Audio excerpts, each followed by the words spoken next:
Do you know that there is a publishing company that wants to make life easier for you as a writer? This publishing company is called World Inkers Printing and Publishing. We publish in all different languages, and we're looking for writers of all genres, all formats. We're looking for scholars, ghostwriters, playwrights, poets, short fiction, novelists, you name it. We're looking for anybody who is interested in writing and the craft of writing to be in touch with us. You can reach us at info.worldinkers@gmail.com. With World Inkers Printing and Publishing, you do not require a lot of money to publish with us. Contact us today at info.worldinkers@gmail.com. Become a winner with other authors at World Inkers Printing and Publishing. Give us a shot. We will surely finish you.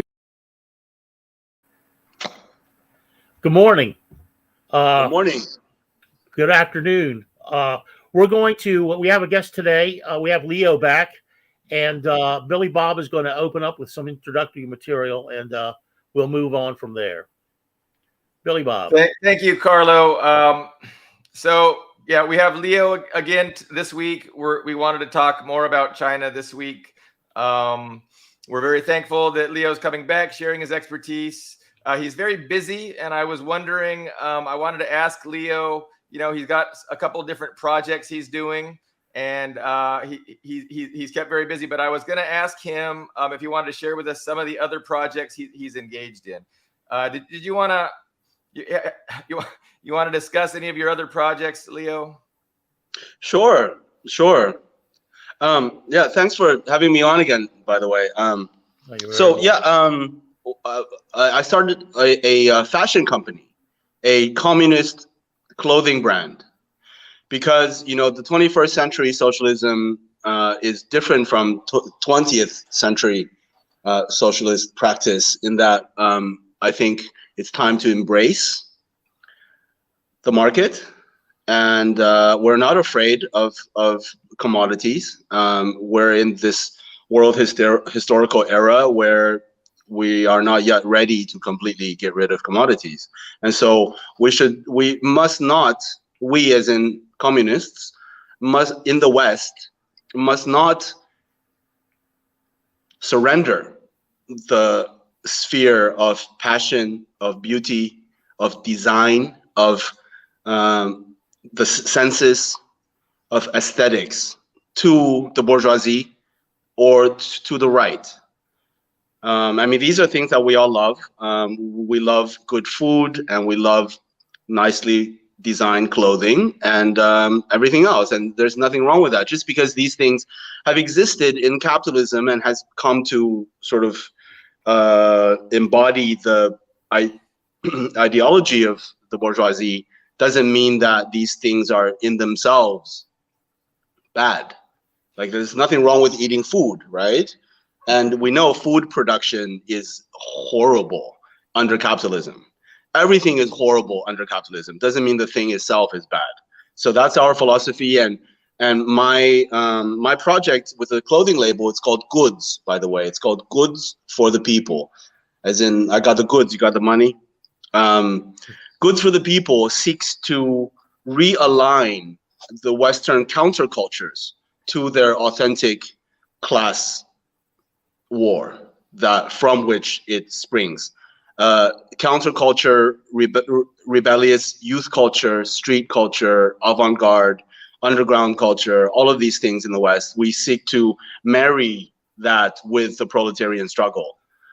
Because, when people make angry music, punk or metal or gangster rap or whatever, that ultimately is an expression of class discontent, of class antagonism. And it's been commodified, it's been,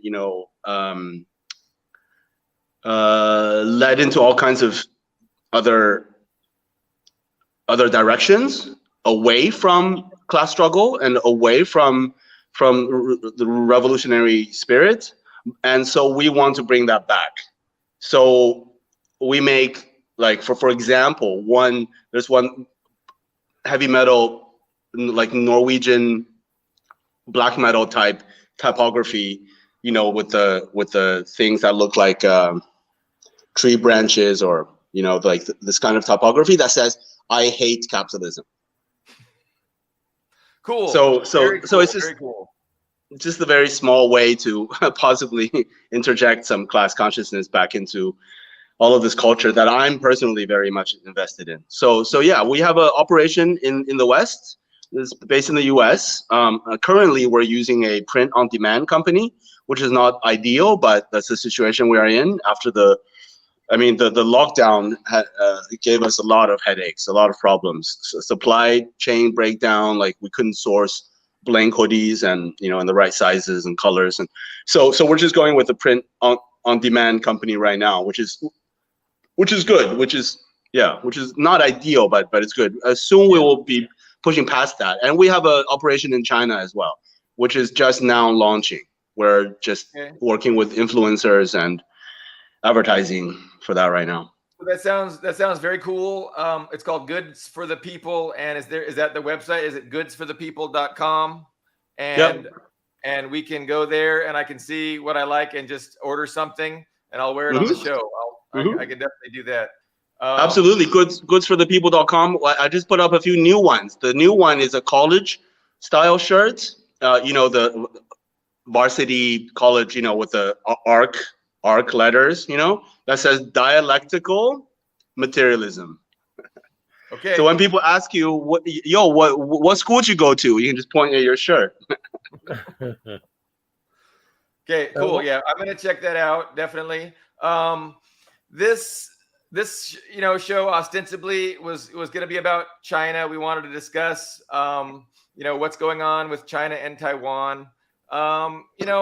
We've had Scott Ritter on the show a couple times, maybe 3 times. And then last Saturday, he was in an interview with Ray McGovern, and I forget the name of the host, but the host name is escaping me. But he basically made a very bold prediction about China and Taiwan relations. And he said that, before the end of the year, China he was quite certain that China was going to invade, launch a military invasion of Taiwan, force Beijing sovereignty over Taiwan, and that tens of thousands of casualties would result, and that was going to happen before the end of the year. That was a very bold prediction. I'm not sure. I don't see that happening. It doesn't make sense to me that would happen for several reasons. But and it's, of course, Scott's not the only one predicting that. There's a lot of people that agree with him. But I was hoping to maybe be part of our discussion today. Maybe hear your thoughts, Leo, on is that a plausible scenario? Under what conditions would that happen? Is it likely to happen? And then, of course, Carlo, I want to hear your thoughts too. But who wants to jump in and maybe share some thoughts on that issue? Well, all right. I'll just say that I was flabbergasted when I heard that remark from Ritter. And then I began searching around for flashpoints, and like we were discussing earlier, I just one of them I came up with was this new port that's to be built on the east coast of Sudan on the Red Sea. And the reason it caught my eye was because a similar port had an airstrip, a rather elaborate airstrip, which could handle very large capacity cargo planes, was built on the coast of Somaliland in Berbera. And it was built ostensibly by the UAE, but I think the UAE was largely a beard for the United States.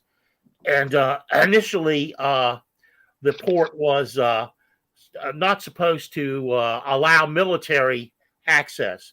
The port and the airport military access was off the table. But as soon as it was finished, the Somaliland, the government, signed an agreement that if this would allow, that they would allow the U.S. military to use that base, and that's a base right on the Gulf of Aden. Now, if in Sudan, the situation is that because of the coup, of 2021, which abrogated the elections that were planned. Western interest had withdrawn from their financial backing for this port on the Red Sea in Sudan. But once again, Saudi Arabia and the UAE had picked up the financing and were building the port. And it occurred to me that if the same thing occurs that occurred at Berbera, that is, the U.S. military is allowed to go in, then the U.S. military will have a gateway, be able to have access to the Red Sea and blocking that, and access to the Gulf of Aden and blocking it there, which would ostensibly cut off the Suez Canal to Chinese and Russian imports. So I said, well, let's see how dependent China is on the Suez Canal. And China is the world's largest exporter products that travel through the Suez Canal. So that would be a flashpoint. That would be a game changer. It's one thing I came up with. I didn't come up with much, but that was there. But if you guys want to add anything, feel free. Yeah, definitely. All efforts are now being focused on choking off trade of the East, of the Eastern Bloc.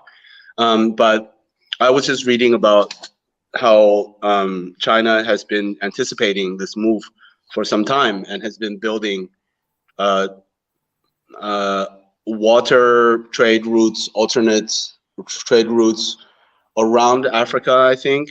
Also, of course, the railway that connects China to Russia and then to Europe. So there are several alternative trade routes that China is establishing right now to anticipate and counter that choke off. That's the whole reason behind the Belt and Road Initiative, right? I mean, it's essentially just a huge highway for trade. And yes, absolutely. Yeah, that's one part of it. I mean, the Belt and Road Initiative is much larger than that in scope and in ambition and in its purpose. It's not just trade.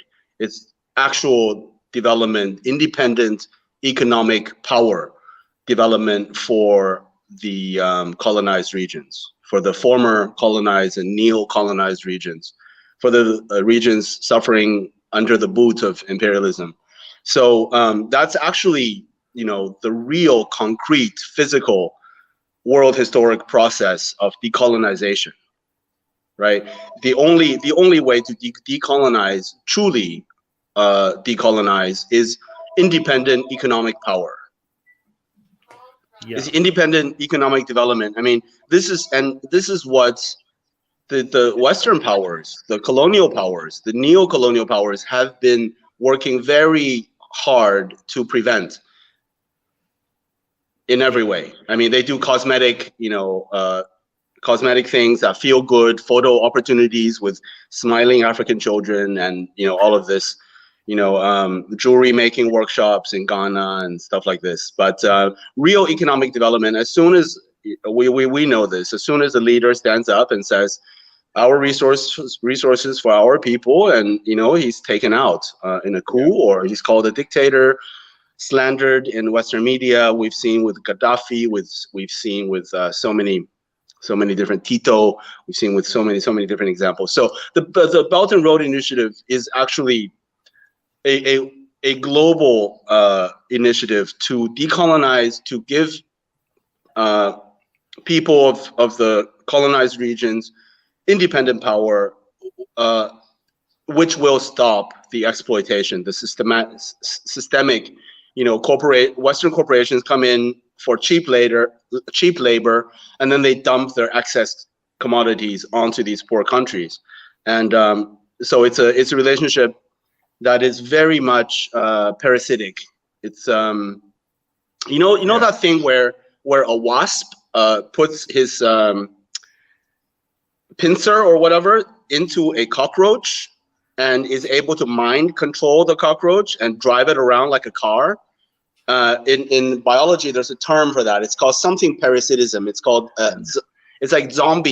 You make a zombie out of out of the other animal and you control it. That's what imperialism is today. So Belt and Road Initiative is the actual process of decolonization. And it's so ironic that all of these Western scholars, you know, in the very hip, very fashionable decolonial studies or post-colonial studies departments are almost unanimously against BRI, and they're all against China. They all think China is a neo-colonial power, just like the West. And yeah, ironic times we live in.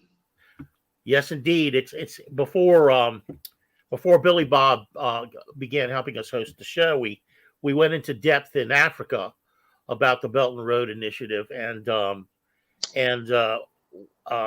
it didn't surprise me that 50 of the 54 representatives of the African Union recently walked out on Blinken's speech at the African Union because on our show we pointed out that, for instance, in the Sahel, which is the sub-Saharan region of Africa, the United States had launched coups straight across the continent. I mean, from Guinea to Chad to Niger to Sudan, and even Mali indirectly, where the leader of Mali was killed in action.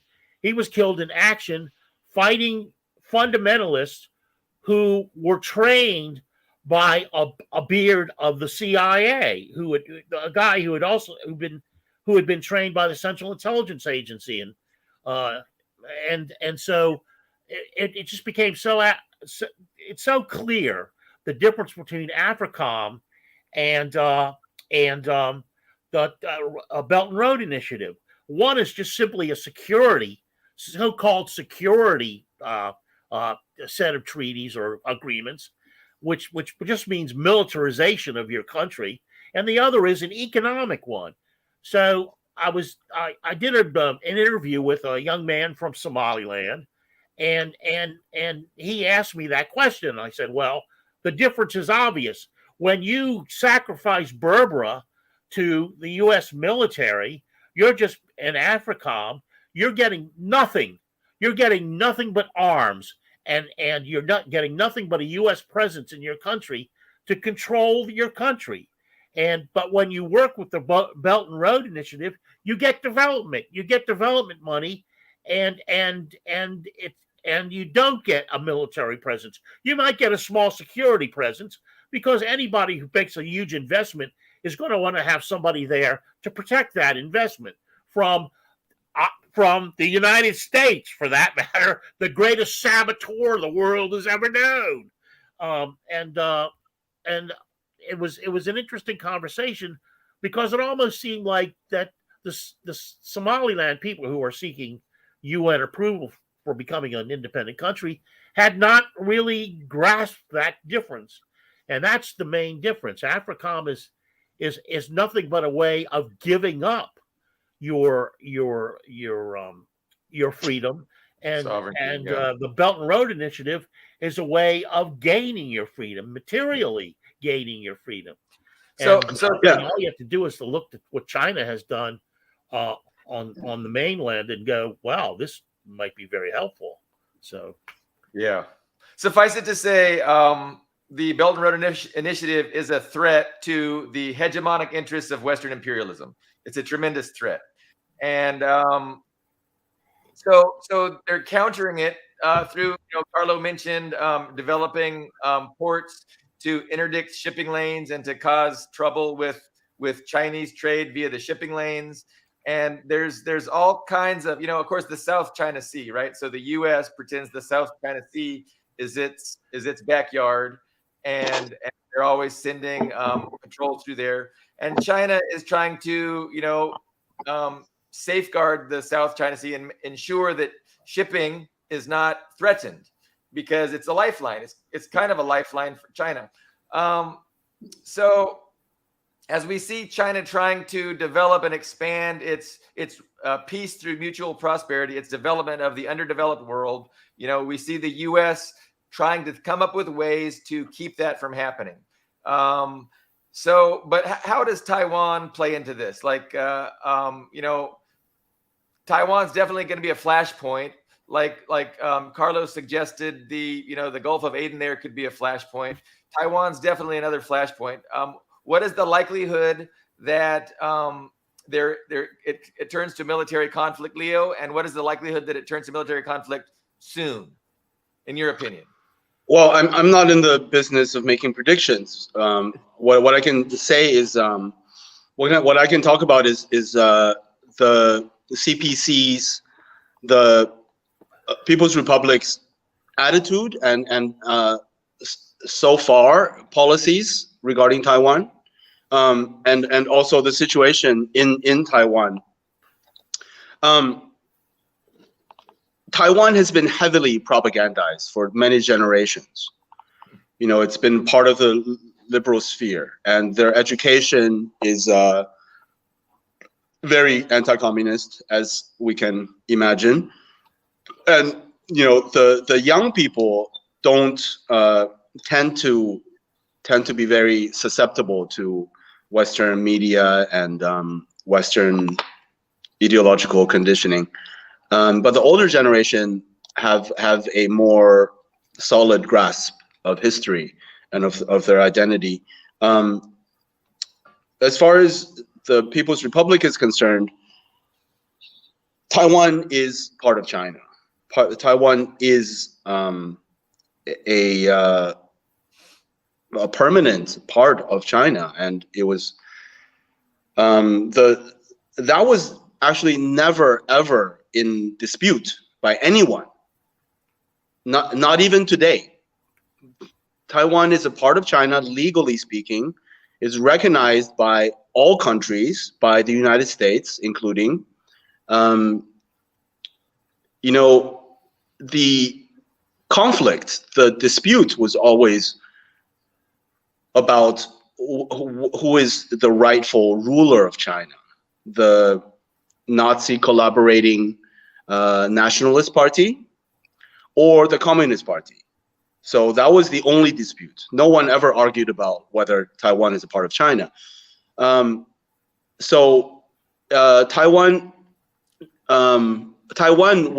was recognized as the ruler of China until the 70s, I believe, until the People's Republic gained a seat at the UN in the 70s. But for the interests of the People's Republic and the Taiwan people, reunification would be a good thing for all of the citizens, and it is something that would naturally happen without outside interference. It would happen, of course, peacefully, and of course, to everyone's benefit. But the United States has been very much meddling in this area because they know since forever, since the 50s, at least, that it's a very geopolitically important island. And the US military has called it a unsinkable aircraft carrier.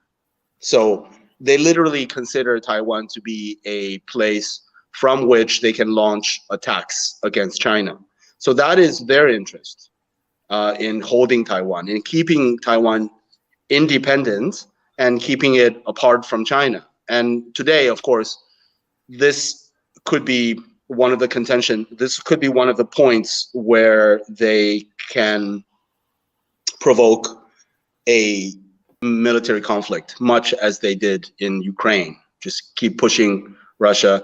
Now, the likelihood of this, in terms of, okay, today we see the Western powers sort of pulling back from Ukraine, sort of changing their tune a little bit. We see even The Guardian, the most imperialist newspaper in probably all Europe, and the Spiegel as well in Germany, beginning to tell a different story about Ukraine, beginning to say that maybe we should concede. Maybe there's room for diplomacy. Maybe we can give part of Ukraine to Russia. And so all of this makes me think that they are not fully invested in Ukraine and that they're saving their military resources for China for later down the road. So that's pretty worrying. But at the same time, the logistics of launching such a war in the South China Sea or in the Taiwan Straits is it's a tall order for even the United States, for even them and their allies. I mean, they have been also, politically trying to construct a bloc against China, right? Which is the I forget what it's called, the League of Nations. I think that's it. The League of Nations. They've been trying to get Southeast Asian countries to sign. They've been trying to get all the Asian and many African countries to sign, but so far, not very many have signed up at all. It's kind of a stillborn, dead in the water. So like the advantages militarily, economically, politically, diplomatically is not really there for them to even dream of succeeding in such a war against this huge country who has been modernizing their military with like super advanced technology. And so and as far as people who say, well, Chinese soldiers have no combat experience, let me remind you that Chinese CEOs have had no business experience at all since at all. Like the country was closed and didn't have corporations, didn't have privately owned business, and so they learned pretty quick. Go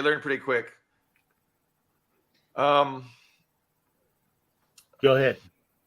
Well, I lost my train of thought.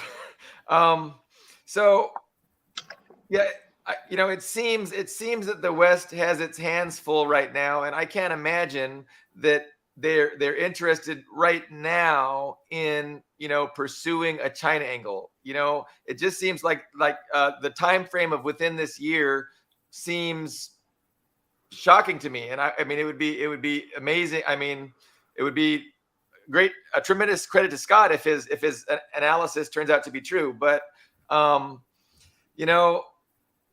man, so I'm trying to grasp this particular thought, and it keeps escaping me. I'm sorry. Well, go ahead. I mean, time is definitely not on their side. Time is the longer time passes, the less advantageous the U.S. position, the Western position will be. So, if they want to try something, they should probably do it sooner rather than later. For sure. I mean, so Taiwan can definitely be used like Ukraine was used to initiate a strategy that would justify the West, really decoupling China from not the global economy, but from the Western economy. So that's, yeah, well, that was what Ukraine was beneficial for. Nord Stream 2 was about to go online, and they really needed a justification to implement this really aggressive economic war against Russia. Right now, Donald Trump, when he was president, he demanded that all U.S. companies leave China. He did that in a tweet. Nobody listened, nobody cared, but that's really, at some point the U.S. is going to want to do that, and definitely Taiwan is an issue that can justify and make that happen. That was the thought that I couldn't quite get my mind around. So the question is, at what point, does the U.S., really want to get serious about implementing this economic war against China? Because, right now, every individual business benefits tremendously from China, and they don't want to get on board. Like, it's not good for their best interest. But there's the overall class interest, which at some point is going to override the individual business interest, the individual corporate interest, is at some point going to be overridden by the greater class interest. And there's going to be a decision to be made that, okay, I'm sorry, businesses, but we just can't keep, working with China. And you've got to decouple, and you got to do it right now.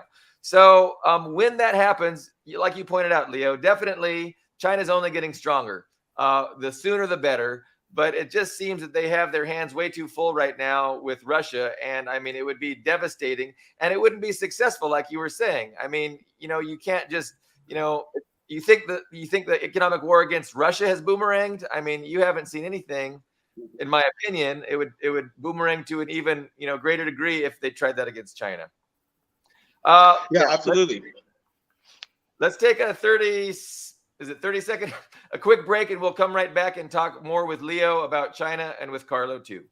America Open Market, AO Market, the best digital market for humanity, is a free multilingual borderless market open to international sellers with various languages included. With America Open Market, you may start selling in minutes after filling out the form. Comprehensive dashboard where you understand your sales, orders, and customers is available. You get paid directly, securely, and instantly on the America Open Market. You can sell your house, car, electronic laptop, CD player, boombox, phone, headphones, furniture, and clothing, and anything on AmericaOpenMarket.com, where all your sales and customer needs are met. Register as a merchant today. You will not regret becoming a vendor at America Open Market. For further inquiries, contact us at aomarket@gmail.com. AO Market, best digital marketplace for humanity. And we're back discussing China with Leo. We're discussing probabilities. We're contemplating what the West strategy is going to be to maintain their global supremacy, their global hegemony. Anybody have any comments that they want to share regarding this particular issue?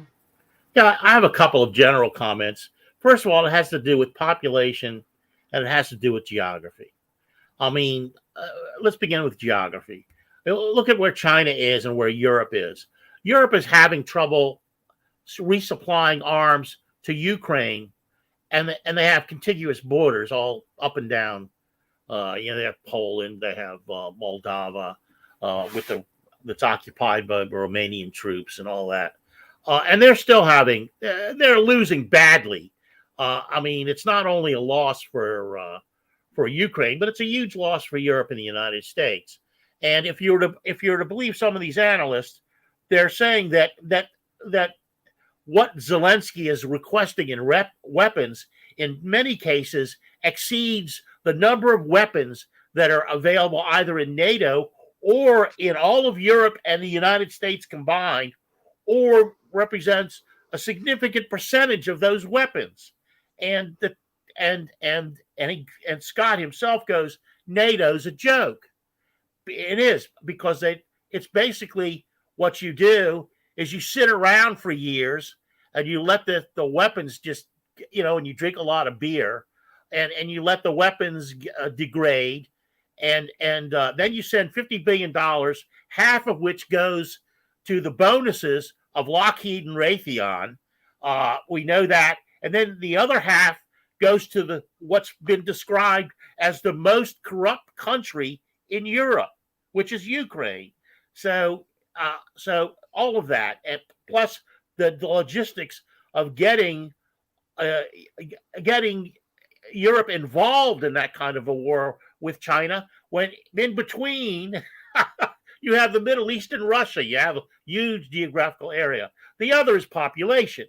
There's 1.414 billion people in China, for Christ's sake. They have a form of conscription where kids from 18 to 20 have to serve in the military. They're trained for like 40 days or something, 30, 40 days. It's not a lot of training, but that's a lot of kids. And I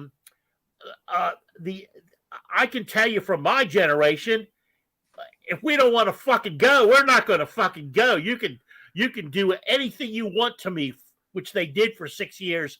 It's not going to happen. You know, I know my limits. I'd be dead in 10 minutes if I were in the shit. You know, little guy, 5'4", 125 pounds. But they were going to send me to Coochie, damn it. You know, to crawl around in the tunnels. So it wasn't going to happen. And that's an attitude that people in the West have toward the military. A lot of them, many of them. It's not, so and it sounds like it's not. You'd be hard pressed to put an army together that could be like they'd be outmanned 80 to 100 to 1. But if you went and attacked China, it's absurd. So you're sympathizing with the empire that their task is very difficult and daunting. They're going to have a hard time. Well, I just can't figure out why Scott let that one out. And, yeah, I mean, time will tell. You know, we can play all these games. You know, and I told him, I said, Scott, I don't expect you to be Nostradamus. I don't expect you to be John of Revelation. You know, I don't expect you to predict the future. But that was so clear and blatant to me, and I just, you know, I can't envision it. Yeah. I mean, that's stupid. I'm sorry. No, you're absolutely right in terms of logistics, in terms of actual capacity of the military and economics as well, and politically as well. It's not realistic. It's not rational. It's not logical at all to make a move such as what we're talking about against China. But then, you know, the ultimate counter argument would be that the administration on Capitol Hill are no longer rational. That the United States is no longer a rational player on the world stage. At this point of internal corruption and decay of the political system, and the total capture by the ultra elites who want, you know, world domination, who want to hold on to their hegemonic power and influence over the entire globe at any cost. And that cost includes American lives, it includes Ukrainian lives, obviously, and like there's almost no price too high for these people to hold on to their global control. So you know, maybe Scott and other people's prediction is maybe taking that factor into consideration as well. I think. Go ahead, Billy. Well, I was gonna say, I mean, you know, and he's not really predicting a hot war. He's saying, you know, China is going to take Taiwan. There's going to be tens of thousands of casualties. And then this will justify not an open war between the U.S. and China, but it'll open up, like what you were talking about, Carlo, a harassing of shipping lanes, a total economic war, a decoupling of Western industry. So, you know, you're not going to be, you know, airborning U.S. troops into Beijing or onto the coast of Macau or something. But you're going to be, you know, it's going to be the justification to launch some asymmetrical kinds of antagonistic things, you know, in the effort to you know, weaken China and hurt their economy. And you know, somebody posted on my Facebook account a podcast. I forget this guy's name, but he was definitely being funded and promoted by the billionaire class, by the think tanks, Cato and some other think tanks. And he was just saying with certainty, well, number one, that, you know, China's of course committing genocide in Xinjiang province, but he was prophesying with absolute certainty the impending decline of China, the impending collapse of China, and how that's just going to shake the world and what's going to result. So, like, I mean, they're out there prophesying this impending imminent collapse of China, which, I mean, they've been doing that for decades, by the way.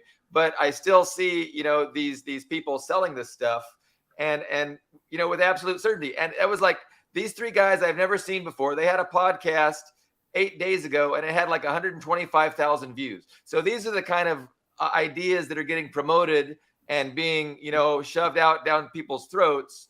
Yeah, it's crazy. Yeah, I like about the United States foreign policy being crazy.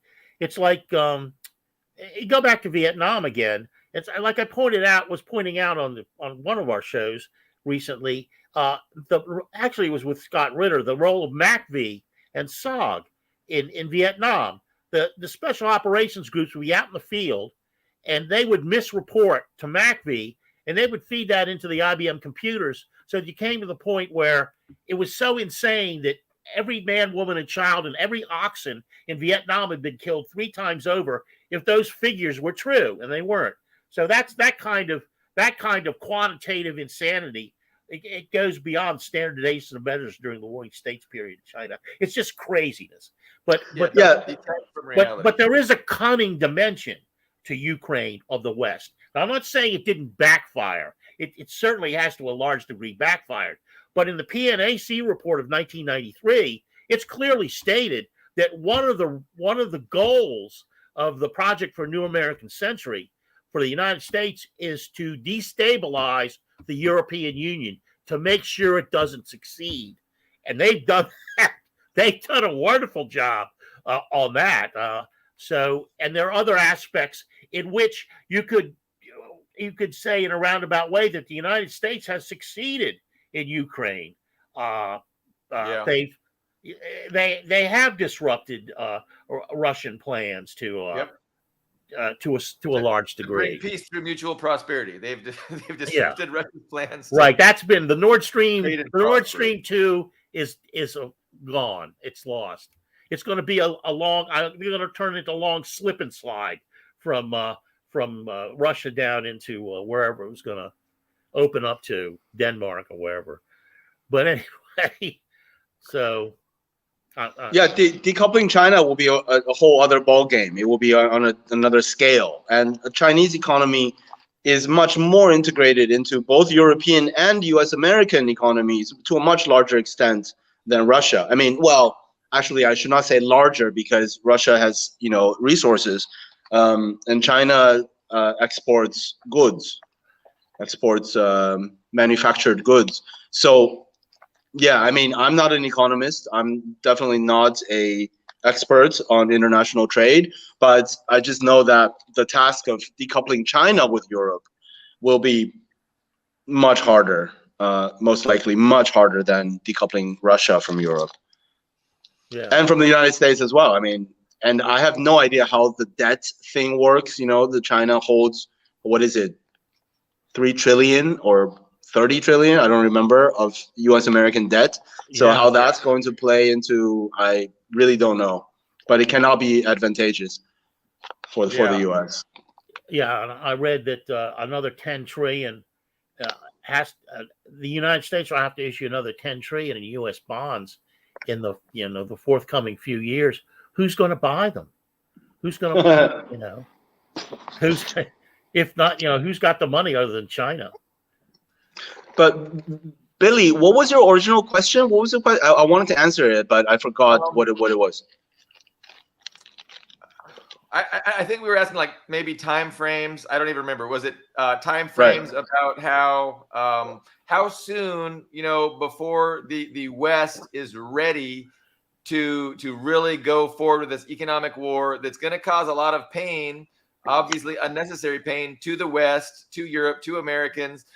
In the interest of weakening China, So I think Scott makes the argument that it's coming soon, and I'm just not so sure they're that suicidal. The West is that suicidal, but it's possible, of course. It's not. I don't think it's likely, but it is possible. Again, just on how unhinged the empire has become, just how absolute delusional. We have seen the news reportage in the entire Western sphere of falsehoods about Ukraine. Just utter, like anybody can very easily verify that it's just lies. There's just like complete falsehoods. So they're peddling the same shit against China. And the delusion though, right? Like I was talking to a buddy about this. The delusion is laughable. It is hilarious. It is absolutely insane, right? But it's also very dangerous because a lot of these people believe absolutely their own delusions. They don't think they're doing propaganda. They absolutely believe because they want to believe, because the sense of, I really do think white supremacy is a big part of it, psychologically speaking, on the part of Europe, that they are so ready to follow in the direction of Washington against their own economic interests. And, you know, a lot of these people, well, everyone basically in the establishment, I think, believes these lies that China is collapsing. And, you know, any moment, just the other day, I saw a talk by a top geopolitical military analyst who charges $35,000 for a speaking engagement. And he speaks to like top level Pentagon officials and shit. I just cannot believe the stuff that he was saying. He was saying that China is collapsing before our eyes, that their problems are insurmountable, and that they're not reported to the central government in China because Xi Jinping is so drunk on dictatorial power that he does not allow negative reportage of what's going on in his own country. And these people, I mean, they absolutely believe this shit. I mean, and so this is like extremely bloated sense of self-importance and overestimation of their own powers, and this is a pretty dangerous thing. Yeah. I just want to point out that Billy Bob sent me a very good article that predates the Ukrainian situation. It was called "Should We Compete with China? Can we? By Godfrey Roberts, and he counters what you were saying. This specialist was saying, point by point, and it's a very valuable article. But one thing I think we should get back to with Billy Bob pointed out to us, Scott Ritter was predicating his thesis on China invading Taiwan, and we should focus on what, of the last few minutes we have, on what would prompt that. And any ideas? So China definitely has red lines. There's definitely provocations the West, the United States, could influence the government in Taiwan to do that would cause China to respond militarily. There's no doubt China has been very clear and upfront about their red lines. So it's really, and that's why it's not really up to China, right? It's kind of up to the West. China's been clear. If you do this, if you encroach on our sovereignty, if you start pushing independence for Taiwan, if you get your puppets in the Taiwan government to declare themselves independent, or if you start stockpiling, lethal weapons on our island to be used against us, we will respond militarily. So it's really, it's up to the U.S. It's whatever time frame they want, and China will be forced to respond. And that's why there's this ambiguity. We know where China stands. What is unclear is, the West's strategy. And I don't think they know. I don't think the West knows what they're going to do yet. And I think that's up for grabs too.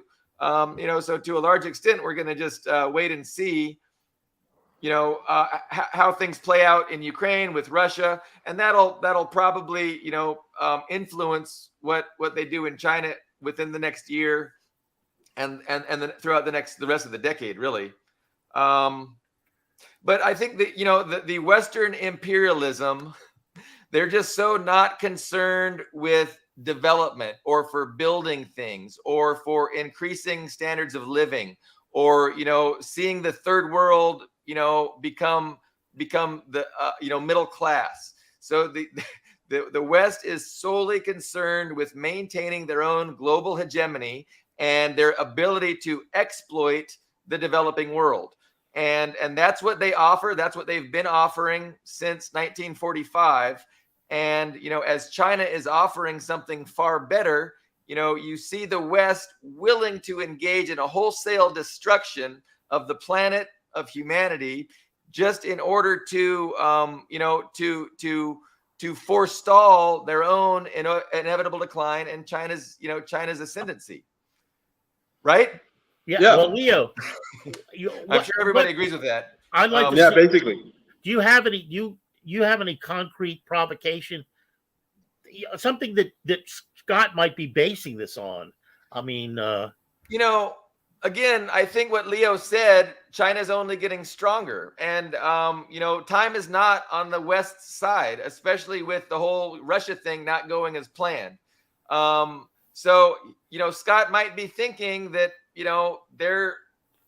they've got to do all these things. And the longer they delay, the harder it's going to be. That it could be as simple as that.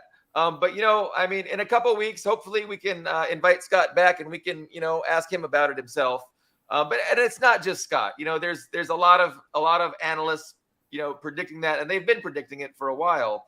But yeah, no, it would be great to hear Scott's own, line of thinking on that. See, I want to know when to start packing my bags and getting ready to go to Mars with Bezos. Stupid. Just to point out how stupid I can be. I don't know. Leo, do you have any? I don't want to monopolize the discussion. Well, on the war with the potential war with Taiwan is, I don't have too much more to say about that. I think it's unpredictable. I'll say this: no one's in the driver's seat in the West, or people in the driver's seat don't know what the fuck they're doing. Like we see with Ukraine, they're improvising. They threw all of their bets on Ukraine, on toppling Russia, on regime change in Russia through the sanctions, and that's backfired completely. And they don't know what to do. That right now, as we speak, they're scrambling and trying to find other suppliers of oil around the world, begging Venezuela and Iran even. And we can see clearly that the people who are in charge have no clue what to do. They're literally fumbling around in the dark. So that's pretty worrying.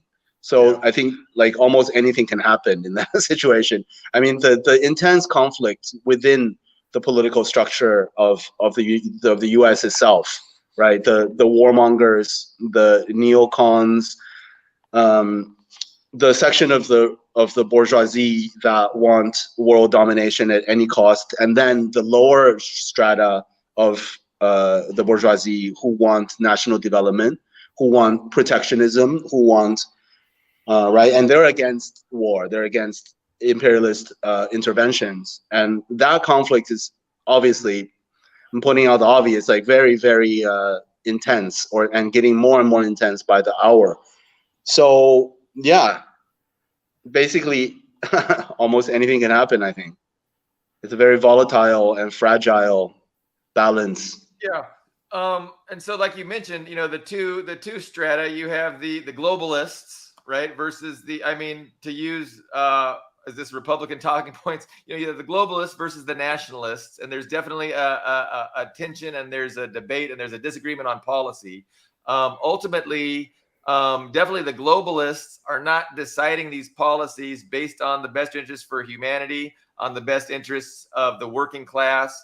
They're thinking in their very, very narrow class interests of what is in the best interest for the 0.001% that owns an obscene disproportion of wealth, power, and privilege.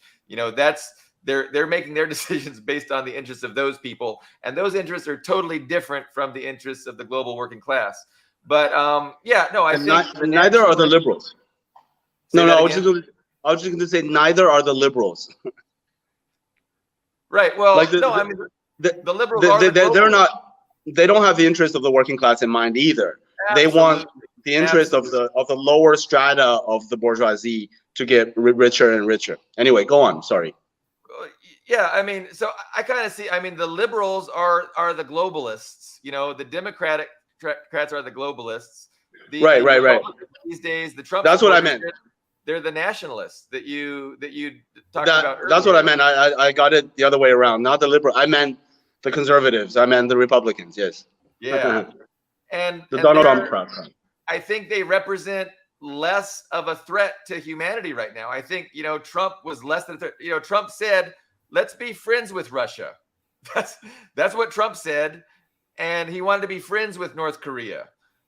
That's a way, way, way infinitely better policy. And that's not to say Trump isn't a racist. I mean, well, they're all racist, but that's not to say Trump is the Messiah, but he was not as dangerous for humanity and the planet, in my opinion, as the liberals, as the Democrats. Yeah, he visited North Korea. I mean, this is the hardest pill for liberals and progressives and so-called leftists in the West to swallow, right? Is genuine anti-imperialism on the right. But we need to recognize it for what it is, but still in the interim support, you know, the least destructive policies, foreign policies. Voting for Trump, but we can at least articulate and give lip service to the fact that he's less of an evil and less of a danger to humanity than the globalists. Yeah, I'm not going to say anything about who we should vote for, but you know, Trump back in office would be good. would be a good step against war, against. And then Trump has his own problems because he's definitely anti-China, right? He's definitely anti-China, and he does. That's the thing about Trump. It seems like, you know, he wanted to be friends with Russia, and then he kind of was saying China's the real, but not really. I mean, a lot of his people were saying that. You know, a lot of people in his cabinet were very outspoken China. He was always more diplomatic when he would talk about China. But definitely people in his cabinet were like, oh man, China is our biggest enemy. And yeah, I think that's not good either, of course. I think Trump genuinely wanted to solve a lot of these foreign relations issues. He did visit Xi Jinping. He met with Xi Jinping, which is something that, you know, other presidents would not do probably. I think his hands were tied. I think his agenda for national rejuvenation in the United States. I mean, I think in truthfully speaking, honestly, frankly speaking, America First. A large part of America First meant ending foreign interventionist wars and development at home. And I think the liberals definitely are not ready to hear that. So I think his trade war against China was launched after the Russiagate bullshit, right? I think his hands were tied. There was a lot of pressure put on him to act more aggressive and to be more of a warmonger than he wanted to be. I think he launched the trade war against China under those circumstances. I'm not sure if those were his intentions coming into office. He envisioned golf courses all over North Korea, and you don't want to have your golf courses bombed. So he thoroughly believes that capitalism, in its old way, capitalism would outlast communism. It would just simply, it's an old Cold War warrior sort of attitude, and I think he saw that in people like Pompeo and Bolton, and even Elliot Abrams, that asshole. He's a very simple man. He's a very simple-minded man, and I think I think when he cuts his finger, he freaks out, or at blood, the sight of blood, and he's a coward, so he's not very reliable. And I think Steve Bannon actually formed a government in exile that called themselves the legitimate Chinese government. Under Trump's administration, there's an organization out there that was formed with Steve Bannon and one of the some Chinese billionaire that claims that they're the legitimate government of China in exile. The Guaidos of the Guaidos. Yeah. That's just a joke. But Trump, you know, is not alone. He's a part of he's an expression of a global sort of era that we're in, right? I mean, we're seeing this kind of nationalism, this kind of populist nationalism all over the world, and they are all, to various degrees, anti-imperialist. They're all against war, like the only people against war, which is worrying to the extreme, like in France, in Hungary, and That's a good point. Orban and these people, they are the only people talking sense when it comes to war, when it comes to interventionism. So yeah, Trump is not alone. I mean, it's our era that we're living in, where the fruits of imperialism is no longer as high as it used to be, or as bountiful as like what they get out of imperialism is not that high anymore, because these countries are rising and you can no longer find such like bottom prices for labor in China, at least for example, and many other places as well. And so we have this contradiction between the national bourgeoisie in these countries and imperialism. So we're seeing that. America's losing its grip. I mean, look at recent Colombian elections. Lula will come back into power if he's allowed to run in Brazil. Then you have the situation in Australia. This leads back to China. The U.S. dearly wanted Australia to play a part in the Taiwanese situation, this country of 25 million drunks, to play some kind of meaningful role in like throwing a wrench into the Chinese juggernaut, and here the conservatives get elected out. So they've been losing their grip all over the world in that sense too, from the traditional left sense of things. So we'll have to see what happens. We'll have to see if something comes up that points to Scott Ritter's prediction and that China invades Taiwan. Carlo, I'm going to give you the last word. Leo, thank you so much for joining us. Yes. We will have you back, and we're going to check out your clothing line at goodsforthepeople.com. Thank you. I'm going to check it out. Thank you very much for watching. Thank you very much. America Open Market, AO Market. The best digital market for humanity is a free, multilingual, borderless market open to international sellers with various languages included. With America Open Market, you may start selling in minutes after filling out the form. Comprehensive dashboard where you understand your sales, orders, and customers is available. You get paid directly, securely, and instantly on the America Open Market. You can sell your house, car, electronic laptop, CD player, boombox, phone, headphones, furniture, and clothing, and anything on AmericaOpenMarket.com, where all your sales and customer needs are met. Register as a merchant today. You will not regret becoming a vendor at America Open Market. For further inquiries, contact us at aomarket@